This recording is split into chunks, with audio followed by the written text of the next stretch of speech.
What's up, everybody? I'm Lawyer Vince, and welcome back to How to Convince. Today, we're talking about something universal: negative people. You know the type. The coworker who always has something critical to say, the family member who finds a dark cloud in every silver lining, or the friend who drains your energy instead of fueling it. The truth is, negativity is contagious if you don't have a defense. You start out in a good mood, but after 10 minutes with a negative person, you feel frustrated, heavy, or even doubting yourself. But here's the good news. You don't have to absorb their energy and their negativity. You don't have to fight, snap, or let them ruin your day. There are simple communication tools you can use to protect your energy, redirect the conversation, and still maintain professionalism and respect. In this episode, I'll break it down into 6 parts. First, why people act negatively. The second, a 3-step system for responding. The third, my ready-to-go toolbox of phrases. The fourth, the 6 most common types of negative people, and real client stories and solutions. And finally, a Q&A for my newsletter. By the end of this episode, you'll know exactly how to stay calm, confident, and in control, even when the people around you aren't. Let's start with the basics. Why are some people so negative? If you ever walked away from a conversation and thought, man, I feel worse than when I started, you've probably been dealing with someone whose communication style leans negative. But here's the thing. Most of the time, their negativity isn't really about you. It's about them. And if you can understand what drives it, you can stop taking it so personally and start responding with control. There are 4 big reasons people tend to go negative. Reason 1, habit. For some people, negativity is simply a habit. They've trained their brain to scan for what's wrong instead of what's right. Think of it like muscle memory. If you complain often enough, your brain gets wired to see problems first. For example, you tell a coworker, hey, the boss just approved us for half days on Friday this summer. Instead of saying, that's awesome, they go, yeah, but it probably means we'll just have to work longer Monday through Thursday. It's like automatic. Their brain doesn't even pause to register the good news. And if you're not careful, their habit starts to rub off on you. You walk away feeling like even your wins aren't really wins. The second reason, control. Negativity can also be a power play. By pointing out flaws, shooting down ideas, or focusing on problems, negative people gain control of the room. Picture a team meeting. Someone pitches a new idea, and the negative person jumps in. That'll never work, right? We tried something like that 3 years ago, and it was a disaster. Suddenly, the energy shifts. Everyone gets cautious. People stop volunteering ideas because they don't want to be shot down. That's control. They've taken the reins of the conversation, not by contributing value, but by dampening the energy. And here's the dangerous part. If you argue with them, you've just given them even more control because now the whole room is centered on their negativity. Reason number 3, projection. Sometimes negativity is just projection. People carry around frustrations, disappointments, or insecurities, and instead of dealing with them, they leak out as criticism towards others. For example, someone who feels stuck in their own career might constantly criticize your choices. Are you sure you should be doing that? Seems risky. Or someone who's unhappy in their relationship might roll their eyes whenever you share something good about yours. It's not really about you. It's about the fact that your progress, your optimism, your joy shines a light on what they're missing in their own life. Their negativity, it's a mirror. And if you don't recognize it as projection, you'll start to absorb guilt or self-doubt that doesn't belong to you. Reason number 4, connection. This one surprises people, but it's real. Sometimes negativity is just a form of connection. You know the phrase misery loves company? Well, complaining is how some people bond. It's their social currency. Instead of saying, how's your day going? And sharing something good, they'll say, traffic was awful. This weather sucks, and my boss is driving me crazy. They expect you to chime in with, oh, same here. And suddenly the two of you are connecting, just through complaining instead of encouragement. It feels like connection in the moment, but long-term, it drains you. Because the more time you spend bonding over what's wrong, the harder it becomes to build a relationship that is about growth, gratitude, or joy. Now, here's the trap. If you argue back, you feed the negativity, right? But if you stay silent, you start to absorb it. And both of those keep you stuck in their cycle. The real key, respond in a way that protects your peace, redirects the energy, and doesn't escalate the situation. Because you can't control how negative someone is, but you can control whether or not it sticks to you. And that's where the framework comes in. All right. This is the 3-step system that I use and I teach all of my clients. So I call this a pretty simple and repeatable system that works almost in any situation, whether you're in the office, at home, or even just dealing with strangers in public. Step 1, don't match their energy. This is the hardest part because negativity invites you to mirror it, right? If they're sarcastic, you feel tempted to be sarcastic back. If they're dramatic, you feel pulled into the drama. If they're critical, you want to defend yourself. But here's the truth. When you mirror their negativity, you lose control. You've now joined their game on their terms. Think about it this way. Their negativity is like a spark. If you add fuel, defensiveness, sarcasm, anger, now you've got a fire. But if you stay calm, the spark fizzles. For example, your coworker says, this project is doomed. Management never gets it right. The tempting response is, well, maybe if you actually contributed, it wouldn't fail. The effective response, though, is this. With a calm voice, steady eye contact, you say, I hear your concern. That's it. Short, steady, calm. You didn't argue. You didn't snap. You held your ground. That calmness is your shield. Step 2, redirect the focus. Once you've diffused the initial spark, the next move is redirection. Negativity loves attention. If you don't redirect, it will circle endlessly. The goal isn't to fake positivity. The goal is to shift the spotlight from the problem to either the solution or a neutral ground where the conversation can move forward. For example, your coworker says, oh, this client is impossible. Nothing we do will make them happy. You say, I get that it's tough. What do you think would help move things forward? So you've acknowledged your frustration, but you've also handled the ball back to them. You're saying, let's talk solutions, not just problems. See, even with family, right? Say your relative says, you're always so busy, you never have time for us. You say, I hear you. I want to make sure we connect. How about we set up dinner next week? See what happened? You didn't argue about being busy. You redirected toward a solution. Step 3, set limits if it keeps going. Sometimes, no matter how much calm you bring or how often you redirect, the negativity keeps coming. That's when you need boundaries. Boundaries are what protect your energy when redirection fails. They don't have to be harsh. They don't have to be cold, but they do have to be clear. So here's some examples. 1, I want to support you, but this feels unproductive. Let's shift topics.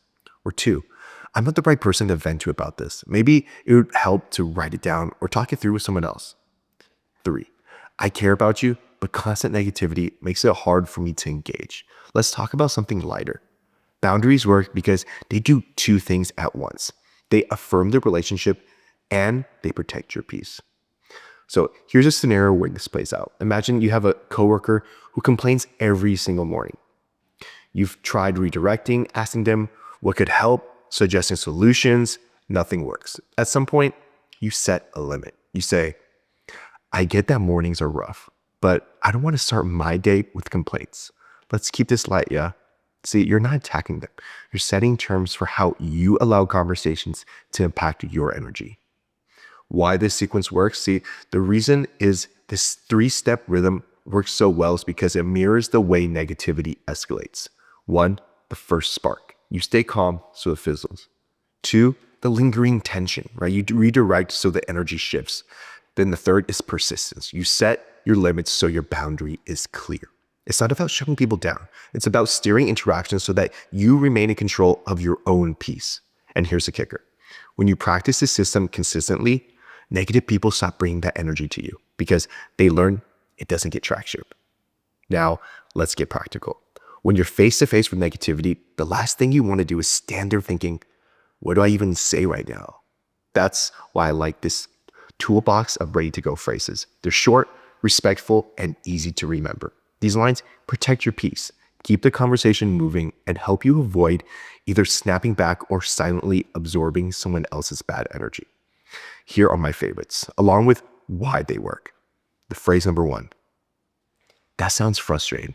What's one positive in this situation? Translation, you acknowledge the emotion, but then gently reframe it. See, it works because you're not denying their feelings, you're validating them. And instead of letting the negativity spiral, you're nudging their brain toward possibility and balance. For example, your friend says, "This whole week has been a disaster. Nothing's going right." You say, "That sounds frustrating. What's one positive in this situation?" It doesn't dismiss their pain, but it interrupts the all or nothing thinking. Phrase number 2, "I hear you. Let's focus on what we can control." Translation, you validate the concern, but you draw a line against endless complaining. This works because it gives them the dignity of being heard, and it anchors the conversation in action instead of helplessness. For example, your coworker says, "Management never listens. This whole project is pointless." You say, "I hear you.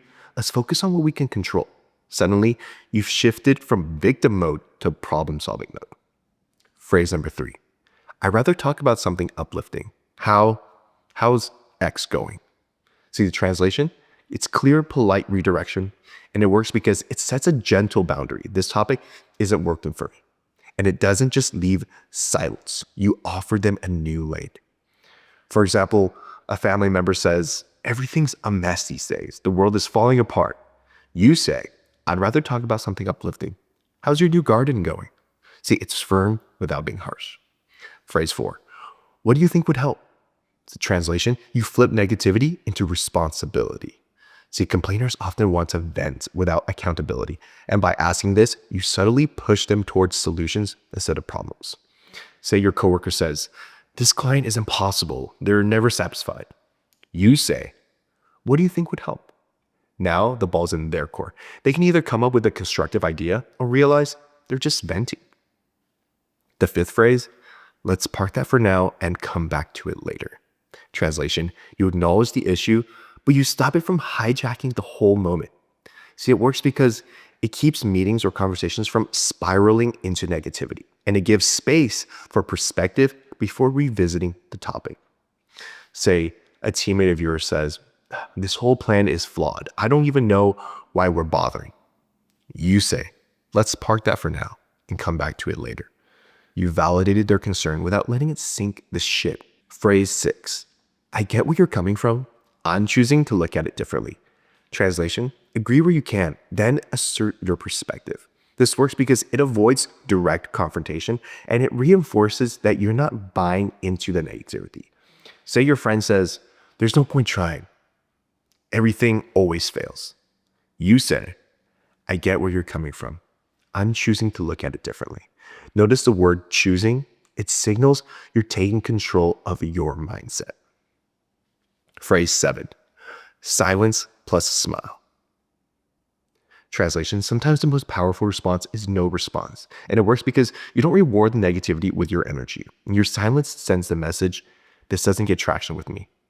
Your negative colleague might say, "This idea is stupid." You just pause, smile, then continue your point without engaging. It communicates confidence without confrontation. Why do these work? See, the magic of these phrases isn't in the exact wording, it's in their structure. 1, acknowledge the negative emotion so the other person feels hurt. Then 2, redirect the focus to something constructive, neutral, or positive. And then 3, set a tone of calm authority. Short sentences, steady voice, no over-explaining. Because here's the truth, negativity thrives on reaction. When you stop beating it and instead guide it, you take back control of the conversation. Now, let's break down the most common types of negative people and how to deal with them. The first, the complainer. Everything is a problem. Nothing is ever good enough. The fix here is you don't solve everything for them. Instead, you want to say, "What do you think would help?" The second type is the critic. They put others down to feel tall. The fix here is you don't get defensive. You respond with, "That's one perspective. Here's mine." The third type, the gossip. They thrive on tearing others down behind their backs. The fix here is to refuse debate by saying, "I'd rather not talk about them. What's new with you?" Type 4 is the pessimist, always predicting failure, always bracing for disaster. The fix here is you acknowledge, then counter with the possibility. Say, "That's one way it could go, but what if it works out?" The fifth is what I call the victim. Everything happens to them. Nothing is their responsibility. The fix, empathize. Then pivot. Say, that sounds tough. What's your next step? Then we have the sixth type, the energy vampire. They drain you just by being around you, right? The fix here is to protect your time. And you say, I need to step away, but let's pick this up another time. See, notice the pattern here, right? Acknowledge, then redirect, then the boundary. It's the same system applied to each different type of person. Okay. Now, I want to bring this down to earth with some real client stories because this isn't just theory. I've worked with people who deal with negative energy every single day. And once they started using these tools, everything shifted. One client of mine worked in a corporate office and he had this one teammate who was always complaining about management. Like every meeting turned into a rant, how leadership didn't know what they were doing, how the company was doomed, how nothing ever worked. And my client felt stuck. He told me, if I join in, I feel disloyal. If I stay quiet, I look like I don't care. So either way, it drained him. Here's what we worked on. I told him to try this one line. I hear you. What do you think would improve things? The first time he used it, the guy just froze. He didn't know what to say because negativity thrives when nobody asks for responsibility. But when you flip it to, okay, what's your solution? It changes the whole vibe. And after a few tries, the complainer got the hint. Meetings stopped being about venting sessions and my client walked away with more energy instead of less. Another client came to me because she dreaded phone calls with her mom. She loved her mom, but every call started the same way. You look tired, you're working too much, you're not eating right. And no matter what she said back, she felt defensive. Sometimes she argued, sometimes she laughed it off, but she always left the call feeling drained. We worked on flipping the script. I told her to try saying, I appreciate your concern. What's something positive going on with you this week? See, the first time she used it, her mom was thrown off, but eventually the pattern broke. Instead of nitpicking, the mom started talking about things she was actually enjoying. And those calls became lighter, warmer, and way less stressful. I also had another client who had this one friend that just turned every hangout into a vent session. It didn't matter what they were doing. Dinner, coffee, whatever. It always ended up being a laundry list of everything going wrong in their life. At first, my client tried to be supportive, right? She started offering solutions, but nothing changed. And that's when I told her, you don't need to fix your friend. You just need to protect your peace. So we came up with a line that she could use. I told her to say, I care about you, but I don't want all of our time together to feel heavy. Let's talk about something good. And you know what? The friend respected. She realized she couldn't just unload nonstop. And the friendship actually got stronger because the energy between them balanced out. I also had another client who had a boss who always shot down ideas. Like no matter what he pitched, the boss immediately went to worst case scenario. That won't work, or here's why it'll fail. And my client said, Vince, I can't just push back on my boss. I don't want to sound disrespectful. So I gave him this move. Acknowledge the risk, then reframe with possibility. Say something like this. I get what you're saying. Here's what I think could go right. And here's how we'd handle it if something went wrong. He tried it in their next meeting and it completely shifted the tone. The boss relaxed because he felt heard and my client got to present his ideas without getting steamrolled. So here's the point. You don't need to fix negative people. You're not responsible for changing their personality. All you need are a few tools that stop their negativity from sticking to you. When you stay calm, redirect the focus and set boundaries. The energy shifts, right? And over time, people realize that bringing negativity to you doesn't work anymore. All right, now let's move into my favorite part of the show, the Q&A. This is where I take real questions from my newsletter and my community. And I love this part because the questions are raw. They're messy and they're exactly the kind of situations most of us run into at work, with family, or in relationships. So let's jump into a few that came up this week. Question number 1. Thanks for these tips on how to handle disrespectful people. My question though is, how must one handle someone deliberately humiliating me in front of others? For example, in a family reunion, a toxic aunt came up to me and asked loudly, I heard you lost your job, when I actually resigned, but she made people think I was fired. This was just one out of many instances where she insulted me in public. First off, I feel you.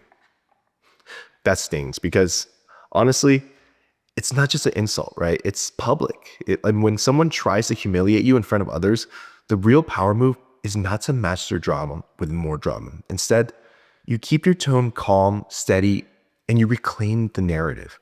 A good line here is, actually, I chose to resign, and it's been a great move for me. It's short, it's simple, it's confident. You correct the lie and you stand in your truth, and then you move on. No over-explain. And the key here is your delivery. Calm, not rattled. Because the louder they try to embarrass you, the quieter and steadier you should get. That contrast is what wins the room. All right, question number 2. What if the person you're dealing with is a fake and has everyone else snowed by her nice ways? I've even gotten written up because of her. And she's supposed to be HR, but she gossips more than anyone. Okay, well, this is more common than you would think. Someone who plays nice to the crowd, right? But behind scenes, they're toxic. And when that person has power, like HR, it's even trickier. So here's the strategy. You stop fighting battles and conversations and you start documenting. Write down dates, times, exact words. Keep record of anything that crosses a line, because fake nice, people thrive on perception, but paper doesn't lie. And when you eventually need to protect yourself, whether it's with HR leadership, a manager, or even legally, you have facts instead of feelings. And in the meantime, when you interact with them, keep your communication short, neutral, and professional. Don't give them material to twist. All right, question number 3. I get so nervous when I have to speak up in a group meeting. Even when I have good ideas, I freeze. How can I sound more confident? Look, totally normal. A lot of people think confidence means having zero nerves, but confidence is really about preparation plus delivery. Try this. Before the meeting, write down one point you want to share. Just one. When the moment comes, start with a line that sounds like, I have a recommendation I'd like to add here. That little phrase signals to the room that you're taking the floor intentionally. It buys you a second to breathe, and it frames your idea as valuable before you even say it. And the more you practice this, the easier it gets. Question number 4. How do I apologize when I realize I was in the wrong, but I don't want to sound weak? This one's pretty simple. A strong apology has 3 parts: acknowledgement, impact, and forward motion. You can say, I realize I messed up on X, whatever it is, right? I know it affected you, so here you're acknowledging the impact. Here's what I'm doing to fix it moving forward. That's not weakness. That's leadership. You're owning your role, showing respect, and then pivoting towards solutions. Weak is pretending nothing happened. Strength is handling it head on. Question number 5. I get so awkward when someone compliments me. Like if a coworker says, great job on that presentation, I either downplay it or start rambling. How do I accept compliments without it feeling weird? No, most people struggle with this because they feel like accepting a compliment makes them arrogant. But the trick is to keep it short and gracious. You can say, thanks, I appreciate that. That's it. You don't need to minimize it, and you don't need to explain yourself. Just receive it confidently. And here's a bonus. When you handle compliments well, people see you as more confident, not less. That's it for questions today. If you want to be featured in next week's Q&A, just respond to the newsletter with your question and I might pick yours for the show. All right, to wrap this up for today, here's your challenge this week. Write down the top 3 negative people in your life. For each one, script one phrase you can use to redirect a conversation next time. Practice it until it feels natural. If this episode helped you, subscribe, like the video, and join the newsletter. Drop a comment that says, protect your peace, so I know you made it to the end. This has been How to Convince with Lawyer Vince. Thanks for tuning in, and I'll see you same time next week.